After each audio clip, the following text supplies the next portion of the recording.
Hi and welcome to the PortaLite tutorial. This video will show you the correct way to get the device ready for use with the OxySoft program. First off, let's remove and unravel the PortaLite from its holster.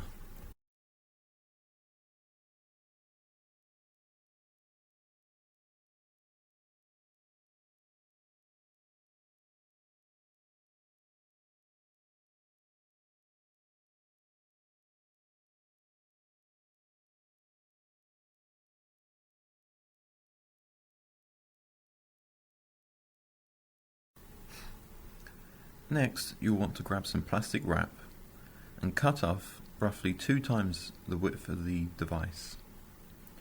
This protects from any fluids that may affect the device, such as sweat.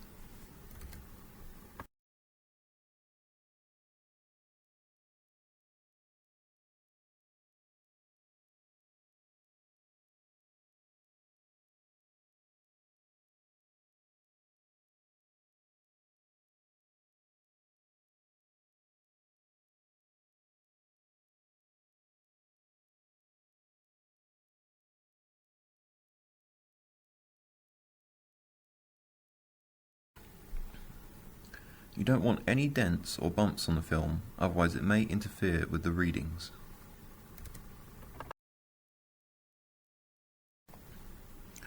I found the most effective way of covering is starting with the sides and folding over at the top.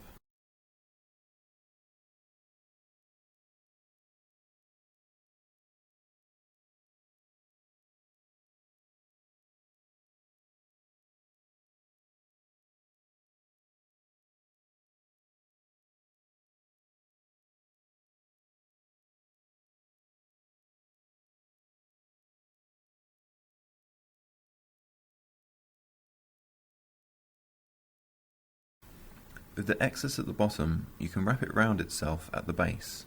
This gives an added torsion to the wrap, but shouldn't tear the wrap itself.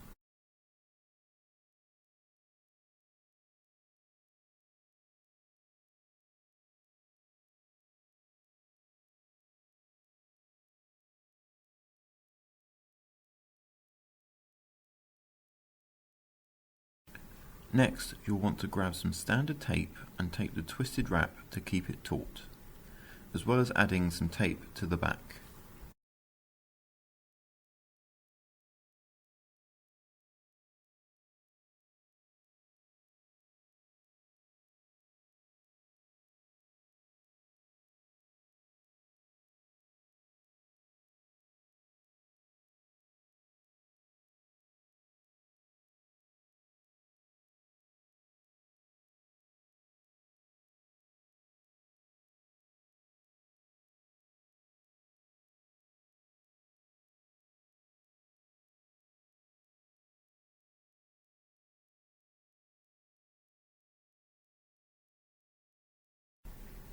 Now you can attach the case, which should help further to protect it and keep it taut.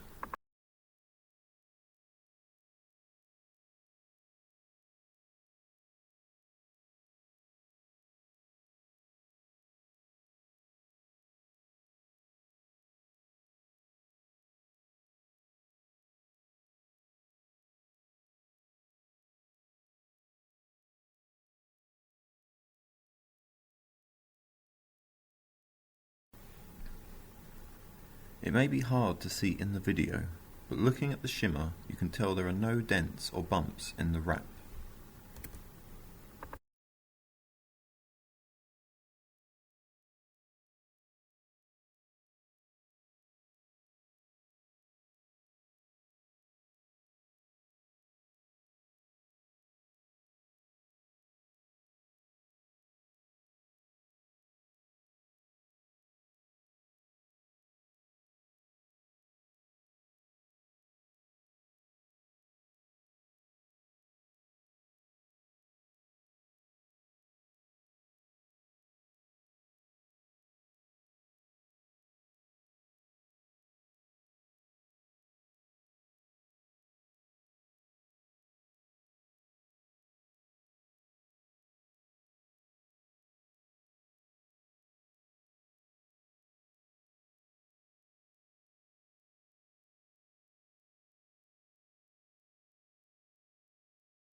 Now on to attaching the device to the participant.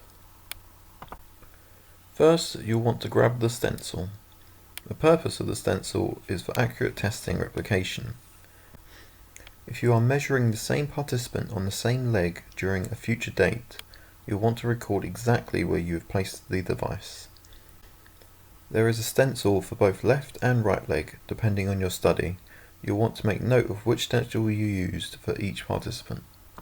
To find the correct spot for application, you want to find the spot between the hip and the top of the patella, which is generally 8 to 10 centimeters from the knee on most adults, depending on the length of the participant's legs. The area needs to be shaven, but we'll skip this step for the tutorial. Have the participant flex the muscle and hold the stencil onto the skin of the flattest part of the muscle, as demonstrated. There are 3 slots on the stencil to help you mark the leg. Choose the slot which lines up best to the flattest part of the muscle. Mark this slot with a felt pen. Now removing the stencil, you see the mark which indicates where to place the long side of the PortaLite, with the PortaLite cable coming up in the direction of the hip. Wipe the area with an alcohol wipe to sanitize the skin. When the skin has dried, peel the double-sided tape off the PortaLite and stick the PortaLite on the skin firmly. The tape will be the only way to hold the PortaLite on the skin. Any compression of the PortaLite to the skin must be avoided, as it cannot be controlled for in repeat testing.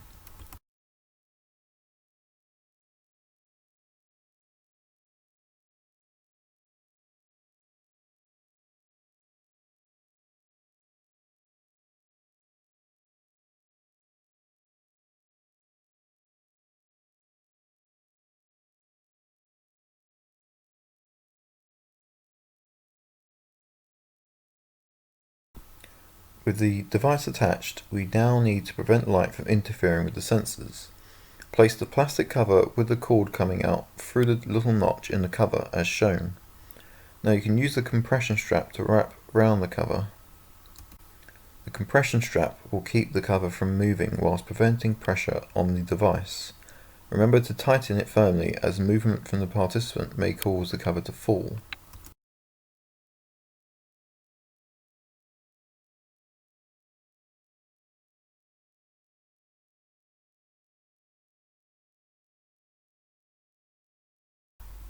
This concludes the end of the tutorial. I hope this has been informative for you. Thank you for listening.